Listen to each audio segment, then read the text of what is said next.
फटाफट से रिवीजन करते हैं प्रॉफिट प्रायर टू इनकॉर्पोरेशन का। स्कोरिंग चैप्टर है, अच्छे क्वेश्चन पुट करता है आईसीआई, और देखते हैं कि अपन आईसीआई आपके साथ कहाँ खेलेगा। नॉर्मली जब आप क्वेश्चन करोगे तो सारी चीज़ें आपको पता होगी कि किस चीज़ को कहाँ बाइफरकेट करना है, जैसे सेल्स रेशो में किस किस चीज़ को बांटना है, टाइम रेशो में किस किस चीज़ को बांटना है, या फिर वर्किंग नोट बना के जो भी उसने प्रोसीजर दिया है उसको कैसे सॉल्व करना है, ये सब चीज़ें आप कर लोगे। पर इस सिंपल चैप्टर के अंदर भी जहाँ पे आईसीआई आपके साथ खेल सकता है, मैंने वो 4 पॉइंट निकाल के रखे हैं, देखते हैं कौन सा है।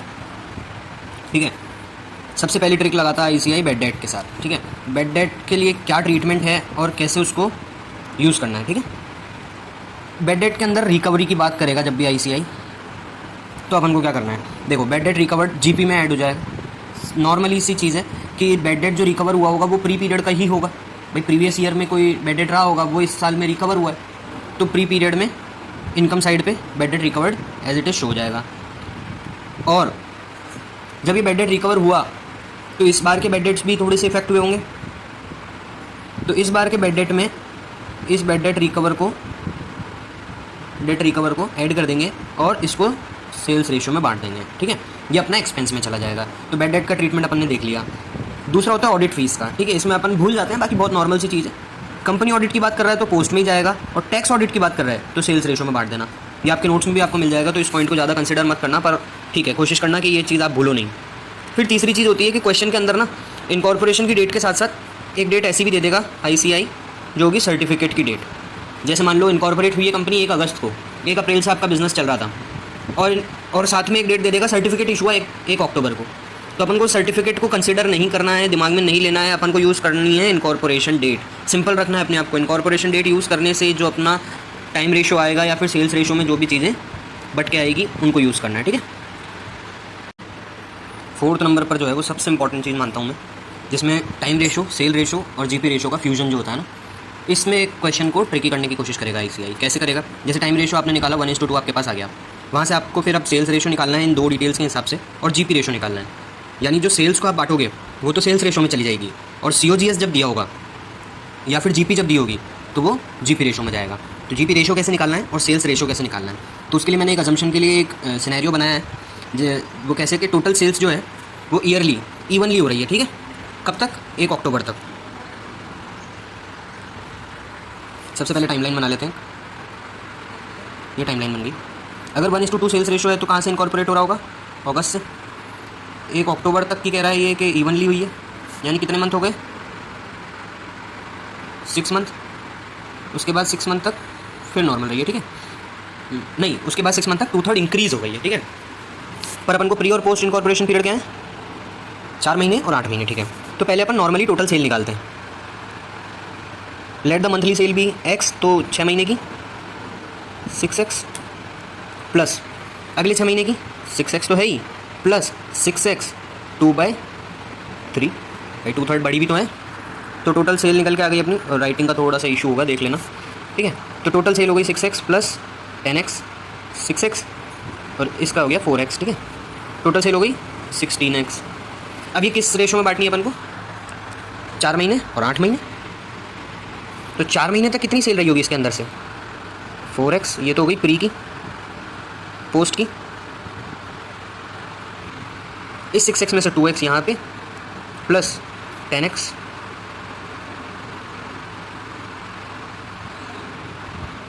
Four plus 12 16x। ठीक है, तो सेल्स रेशियो क्या निकल के आया, 4x:12x।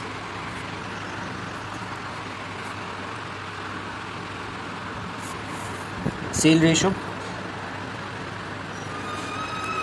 4x:12x which is 1:2। अब गलती क्या करता है बच्चा, इसी 1:2 में ही जीपी को भी बांट देता है और सीओजीएस को भी बांट देता है। तो ऐसा नहीं करना है, क्योंकि जीपी के लिए इंफॉर्मेशन प्रोवाइडेड है। क्या इंफॉर्मेशन दी है जीपी के लिए,